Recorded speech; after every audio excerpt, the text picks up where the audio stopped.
Operation सिंदूर सफल होने के बाद कहीं ना कहीं चारों ओर पूरे देश भर में जय जयकार हो रही है और देश भर के लोग गर्व महसूस कर रहे हैं।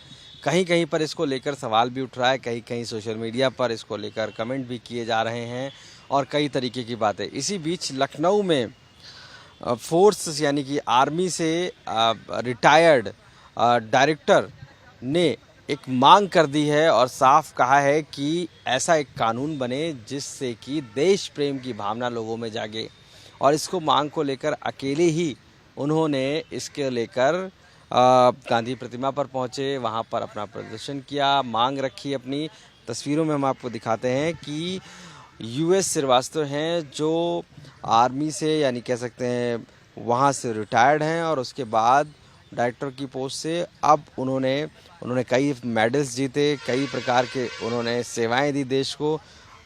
इस पूरे ऑपरेशन सिंदूर को लेकर उन्होंने कहा भी है कि प्रधानमंत्री मोदी जी की जिंदाबाद, पराक्रमी भारतीय सेना जिंदाबाद, जन जन की पुकार, भारतीय देश प्रेम कानून पारित हो, यानी कि पैट्रियोटिक जो कानून है, लॉ है, वो पास होना चाहिए। उसको लेकर उन्होंने मांग रखी है।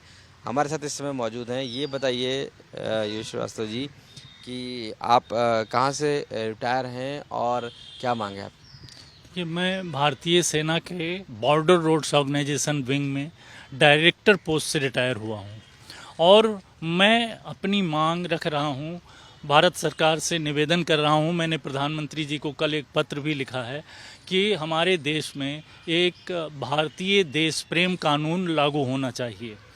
जब अमेरिका में 2001 में आतंकवादी घटनाएं बढ़ गईं और वहाँ पर जब जांच पड़ताल हुए तो पता चला कि तमाम देशद्रोही इकोसिस्टम वहाँ पर काम कर रहा था और उसके सहयोग से ही वो बड़ी आतंकवादी घटनाएं हुई थी। तो वहाँ पर 2001 में पैट्रियट एक्ट लागू किया गया और फिर उसके बाद से तमाम परिस्थितियाँ वहाँ पर संभलीं। तो मैं अपने इस एक्ट की मांग रखने से पहले मैं अपने फौलादी इच्छा शक्ति के नेतृत्व वाले माननीय मोदी जी और पराक्रमी भारतीय सेना को सैल्यूट करता हूं। उसके पश्चात मैं फिर अपनी मांग पर आपको दो बिंदु रखूंगा कि पाकिस्तान एक रोग स्टेट है और आप सभी को पता है कि भुट्टो ने बोला था कि 1000 ईयर वॉर होगी। जब वो 65 में हार गए तो उसके बाद में उन्होंने बोला कोई बात नहीं, हम हजारों साल लड़ेंगे। फिर उनके सेनाध्यक्ष आई होप याहिया खान या कौन थे उस समय, उन्होंने सेनाध्यक्ष ने बोला 1000 कट्स देंगे हम भारत को। मतलब डायरेक्ट युद्ध में तो पराजय नहीं कर पाएंगे, लेकिन वो छद्म युद्ध करके भारत को परास्त करने के उन्होंने प्लान बनाया और तब से आतंकवादी घटनाएं जम्मू कश्मीर और हमारे पंजाब में चलती रहीं।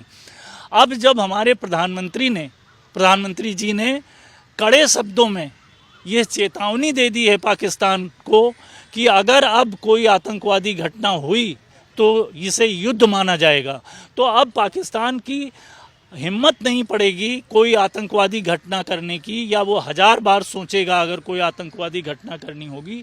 परंतु चूंकि वो रोग स्टेट है और उसे 1000 ब्लीड्स देने का कसम खाई हुई है उनके जनरल्स ने, तो मेरा कहना ये है कि अब वो अपनी कुनीति को बदलेगा और वो हमारे अंदरूनी सिस्टम में, चाहे वो हमारी सेना हो, चाहे हमारे अन्य प्रतिष्ठान हो, उनमें अनरेस्ट पैदा करेगा या जिहादी तत्वों को धर्मांधता सिखाएगा, जिससे कि घटनाएं हो सकें और देशद्रोही इकोसिस्टम काम करे भारतवर्ष में।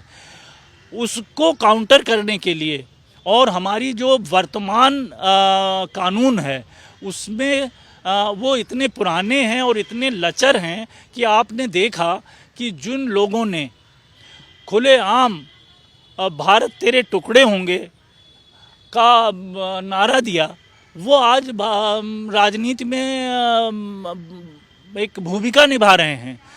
उसी तरह मैं आज एक बहुत ज्वलंत मुद्दा है, मैं कह देना चाहता हूँ कि कर्नल सोफिया कुरैशी को लेके भी जिस तरह की गंदी बयान दिया एक बीजेपी के नेता ने, तो मैं ये भी डिमांड करता हूं कि इस प्रकार के नेताओं को तुरंत बर्खास्त कर दिया जाना चाहिए।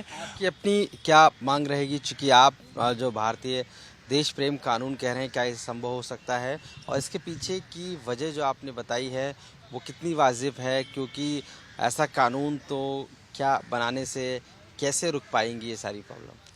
देखिए, इस कानून में इस प्रकार के प्राविधान होंगे कि जैसे आप देखिए कि हमारे देश में हिंदू, मुस्लिम, सिख, ईसाई सब मिल के रह रहे हैं और इस देश की प्रोग्रेस कर रहे हैं। और आज इस जब हमारे सेनाओं ने पहलगाम का बदला लिया, तब एकजुटता ने पूरे विश्व में हमारे देश का नाम ऊंचा किया। परंतु कुछ परसेंट, चाहे उसको आप 2 मान लीजिए, 5 मान लीजिए, ऐसे तत्व हैं जो देश विरोधी कार्य करते हैं, देश विरोधी ताकतों का साथ देते हैं। वो क्यों देते हैं? वो तो हमारे नागरिक हैं, उनको तो हमें सही रास्ते पर लाना होगा।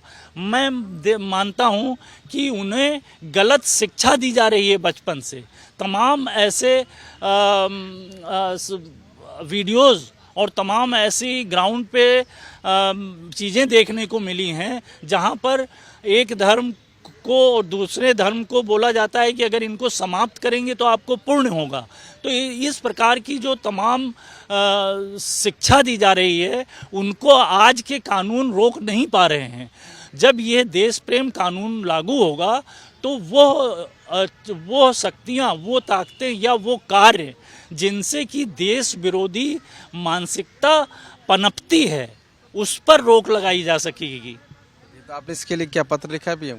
हाँ, मैंने कल माननीय प्रधानमंत्री जी को एक पत्र लिखा है, उसकी कॉपी भी मैं आपको अभी दिखा दूंगा और आपको दे दूंगा, जिसमें मैंने ये बिंदु रखे हैं कि पुराने कानून अब इफ़ेक्टिव नहीं रहे, तो देशद्रोही इकोसिस्टम को रोकने के लिए, जैसे कि मैं आपको बताऊं कि हमारे सारे लोग एकजुट थे, परंतु आपका तो चैनल है, आप अगर छुपे हुए कैमरे के साथ 100 लोगों से अगर पूछेंगे तो हम आपको 1-2 लोग ऐसे मिल जाएंगे जो ये कहेंगे कि पहलगाम की घटना झूठी घटना है, धर्म नहीं पूछा गया था। कुछ लोगों ने तो ये तक कह दिया कि ये तो मोदी जी ने करवाया है। तो आफ्टर ऑल मैं कहता हूँ, वो कौन से तत्व हैं, उनको कहाँ से शिक्षा मिल रही है? इन सब चीज़ों को एक कड़े कानून के माध्यम से ही कंट्रोल में लाया जा सकता है। तो बसंत श्रीवास्तव जी वो आर्मी से रिटायर्ड हैं, साफ तौर से उनका मानना है कि ऐसा कानून बनना चाहिए जिसमें ये कानून लोगों को देश प्रेम की भावना जगा सके और कहीं ना कहीं ऐसे कानून बने जिससे कि लोग जो देश विरोधी बातें करते हैं वो ना कर सके। क्योंकि इस अटैक के बाद जब भारत ने इतनी बड़ी विजय हासिल की है, आतंकवादियों को ध्वस्त किया है, उसके बावजूद भी कई ऐसे तत्व हैं जो नेगेटिव बात करते हैं। तो ऐसे में ये पैट्रियोटिक एक्ट जो है वो बनना चाहिए जैसे कि अमेरिका में बना है और उसी के पैटर्न पर लोगों के साथ व्यवहार किया जाना चाहिए। इसकी मांग रखी है और प्रधानमंत्री से सीधे इसके लिए कहा है और इसके लिए यह प्रदर्शन भी कर रहे हैं, एक तरीके से अपनी बात प्रधानमंत्री तक पहुंचा रहे हैं। लखनऊ से कैमरा पर्सन संदीप दुबे के साथ आशीष श्रीवास्तव, आज तक।